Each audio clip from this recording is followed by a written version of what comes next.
Arnaud Guirouvé, je suis ingénieur de formation. J'ai créé Agap2 avec deux associés en 2005. C'était une aventure personnelle d'arriver à lancer différentes activités pour aider nos clients dans les métiers de l'ingénierie.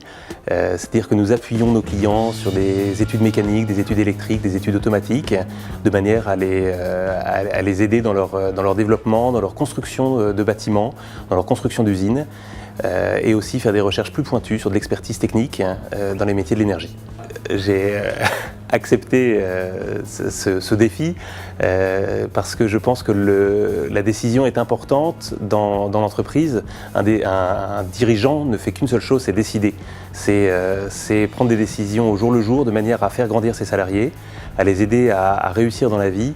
Quand je vois certains salariés qui, par exemple, étaient des personnes assez timides, assez stressées parfois, on arrive en leur faisant confiance, en les libérant, à faire d'eux des dirigeants. Je pense à Thomas, par exemple, qui est un ingénieur qui a commencé sa carrière comme ingénieur chez nous, puis après qui est monté en tant que chef d'équipe et qui aujourd'hui dirige une de nos entreprises.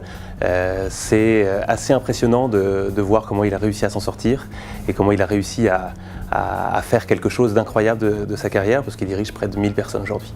Alors, ce qui m'a motivé par rapport à ces assises, c'est justement l'envie de pouvoir transmettre, je dirais, à d'autres l'expérience que j'ai pu vivre en créant entre 2005 et 2014 une société avec près de 2000 salariés, beaucoup de croissance, beaucoup de recrutement, beaucoup de développement, beaucoup de gains aussi de clients et un développement international, et essayer de faire partager ça, sans dire que c'est j'irais un exemple à suivre, c'est pas forcément ça, c'est beaucoup plus pour essayer d'apporter une pierre à l'édifice et de dire que même aujourd'hui en France, où on voit beaucoup de sinistrose, il y a des choses possibles, on peut réussir à faire de la croissance, à développer un métier, à développer une activité et créer une grosse entreprise en l'espace de 10 ans.